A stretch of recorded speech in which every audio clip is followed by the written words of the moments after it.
Tume Huru ya Uchaguzi na Mipaka IEBC imedhibitisha kuwa usajili wa wapiga kura wapya utaanza Jumatatu ijayo. Hata hivyo, imeweka wazi kwa zoezi hilo halitafanyika katika maeneo ambayo bado yanaendelea na chaguzi ndogo hadi pale shughuli hizo zitakapokamilika. Hatua hii inalenga kuratibu mchakato wa uchaguzi bila kuingiliana na ratiba za chaguzi ndogo. That this is a mandate of the commissioners. The Secretariat cannot undertake this process, and that therefore explains why there has been no continuous registration of voters until now that we have commissioners and the chairman. I feel you are not doing too well. What plans are you doing more to have these Kenyans, of course, brought on board to vote?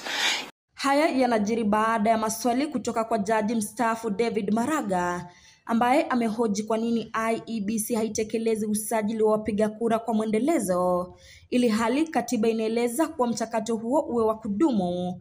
Kauli yake imeweka shinikizo kwa IEBC kuhusu uhalali na ufanisi wa zoezi hilo. Constitution of Kenya under Article 88(4)(a) requires the Independent Electoral and Boundaries Commission to conduct continuous voter registration. Yet since 2022, the IEBC has suspended this process, giving frivolous excuses while blatantly violating the Katiba and disenfranchising millions of youth who have attained the age of 18. The Commission cannot continue picking and choosing which of its constitutional duties to undertake based on political patronage. While IEBC has refused to conduct voter registration for years, it have enthusiastically cleared the nomination of Kithure Kindiki when he was selected as DP. Wakati huo huo, mshauri wa masuala ya siasa katika ofisi ya Rais Karisa Nzai ameungana na viongozi wa vijana kuwasihi vijana kote nchini kujitokeza kwa wingi kujisajili. Aidha, amesisitiza kwa kushiriki kwa vijana katika mchakato wa kura kutahakikisha sauti zao zinasikika na kuchangia mabadiliko wanayoyataka kupitia sanduku la kura. Na wakati huu ni wakati wa watu wajitayarishe. Mwezi huu watu kwenda kuchukua kadi zao za kura, pia kwenda kuangalia mambo yao vile yalivyo. Serikali inaendeshwa na watu ambao wanajielewa hasa wakati wa kupiga kura.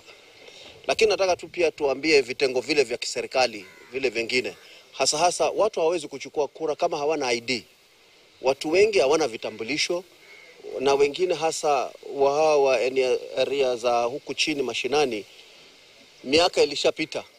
So tunaomba tu ile vitengo ambavyo vinahusika vilegeze kamba, watu wapate age assessment. 60% of voters ni sisi kama Gen Zs, ni sisi kama youth.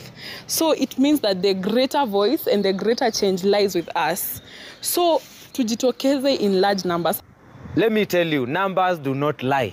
If you come out and vote and make sure you voted, you turn out in big numbers to vote, your number must count.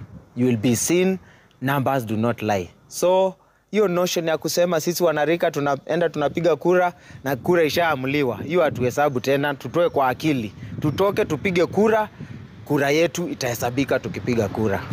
Na waahidi vijana wadogo rika yangu tuweze kujiandikisha kama wapigaji kura ili ifikapo mwaka 2027 tuweze kupiga kura vilivyo, na tuweze kuwapigia kura wale viongozi ambao wataweza kutusaidia na wataweza kusaidia kubadilisha nchi yetu ikuwe nchi ya thamana na yenye uwezo wa kusaidia wananchi wake.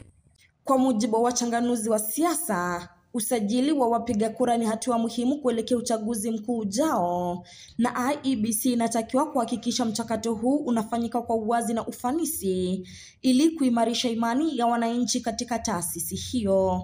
Nikiripotia mtazamo wa Dira Runinga ya Tandao, jina langu ni Florence Simeo.